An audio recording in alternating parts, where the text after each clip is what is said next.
जय माता दी दोस्तों। वर्ल्ड बेस्ट मैजिक में आपका हार्दिक स्वागत है। कैसे हैं आप सब? ये बताने के लिए कमेंट बॉक्स में जय माता दी जरूर लिखें। दोस्तों, आज हम इस वीडियो में बात करेंगे सकट चौथ यानी तिल चौथ व्रत की पूजन सामग्री के बारे में और इस व्रत के क्या नियम हैं। इसके अलावा हम इस वीडियो में जानेंगे सकट चौथ व तिल चौथ का उद्यापन कैसे करना चाहिए, यानी इसकी उज्जमन की विधि क्या है। दोस्तों, माघ माह के कृष्ण पक्ष की चतुर्थी तिथि को संकष्टी चतुर्थी कहते हैं। इसे सकट चौथ, तिल चौथ व माघी चौथ के नाम से भी जाना जाता है।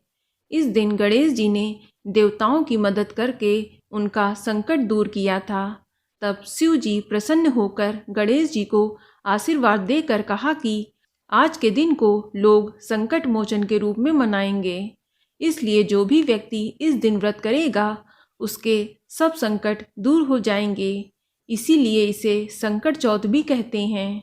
दोस्तों, इस दिन गणेश जी और चौथ माता की पूजा की जाती है। तिलकुटा बनाकर भगवान को भोग लगाया जाता है और शाम के समय चांद निकलने पर चांद को अर्घ्य दिया जाता है। उसके बाद ही व्रत खोला जाता है। सबसे पहले तिलकुटा खाते हैं, फिर भोजन किया जाता है। इस दिन महिलाएं निर्जला व्रत रखती हैं और अपने संतान की दीर्घायु और खुशहाली की कामना करती हैं। तो चलिए सबसे पहले हम जानते हैं सकट चौथ, तिल चौथ की पूजन सामग्री की लिस्ट के बारे में, जो इस प्रकार है। दोस्तों, इस व्रत में गणेश जी की पूजा की जाती है, इसलिए सबसे ज़रूरी गणेश जी की मूर्ति या फोटो है, या कहीं कहीं पर इस दिन गणेश जी की मिट्टी की मूर्ति बनाई जाती है। तो आप मिट्टी की मूर्ति बनाने के लिए काली मिट्टी की आवश्यकता होगी और साथ में शिव पार्वती की ऐसी फोटो भी ले लें जिसमें माता पार्वती जी ने गणेश जी को अपनी गोदी में लिए रखा हो।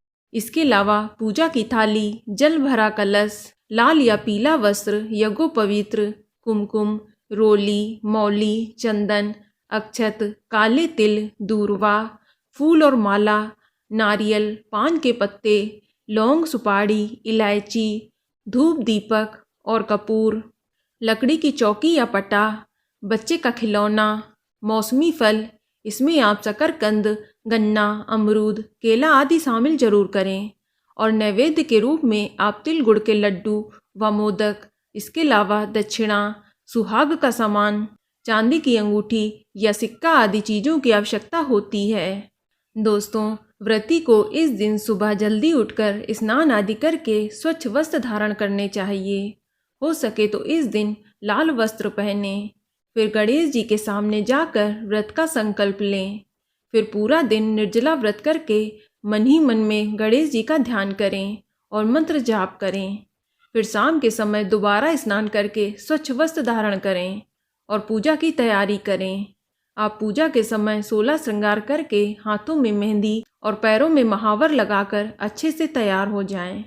फिर पूजा स्थल को अच्छे तरह से साफ कर लें और गंगा जल छिड़ककर शुद्ध कर लें। फिर एक लकड़ी की चौकी या पटा रखकर उसके ऊपर लाल या पीले रंग का वस्त्र बिछा लें। अब उसके ऊपर गणेश जी की प्रतिमा स्थापित कर दें और शिव परिवार का भी फोटो रख दें। अब थोड़े से चावल या गेहूं की ढेरी पाटे के ऊपर रखें और उस ढेरी के ऊपर चांदी की अंगूठी या छल्ला रख दें, या आपने चौथ बनवा रखी है तो वो भी रख दें। इसी की चौथ माता के रूप में पूजा की जाती है।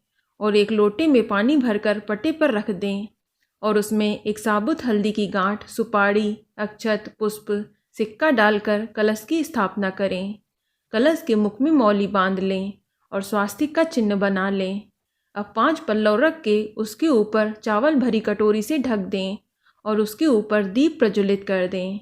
अब आप सबसे पहले गणेश जी की पूजा करें। सबसे पहले जल का छींटा देकर स्नान करें। फिर रोली का टीका लगाकर अक्षत व तिल चढ़ाएं। फिर फूल माला अर्पित करके गणेश जी को पीले वस्त्र चढ़ाएं। फल में शकरकंद, गन्ना, अमरूद आदि चढ़ाएं और नैवेद्य में तिलकुट के लड्डू का भोग लगाएं।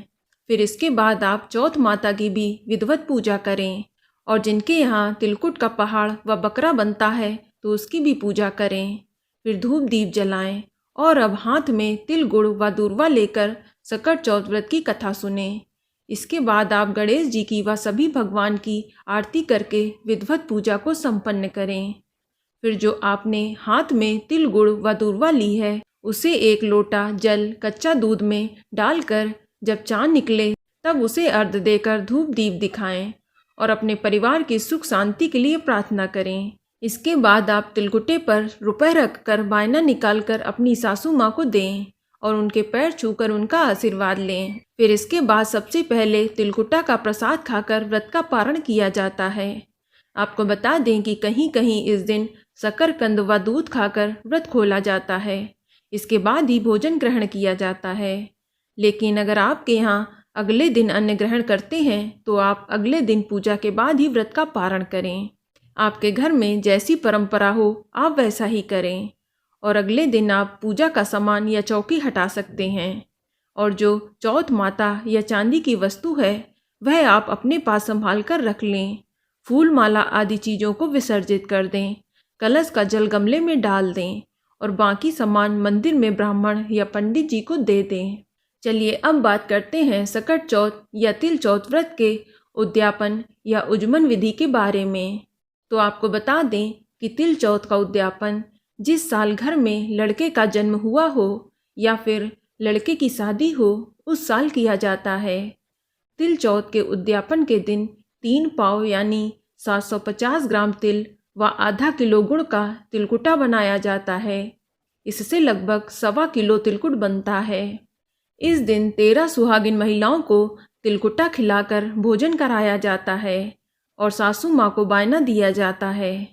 आप 14 प्लेट में तिलकुटा की 14 ढेरियाँ बना लें और साथ ही सासू माँ के बायने के लिए साड़ी ब्लाउज या अपनी श्रद्धा के अनुसार रुपए रख लें।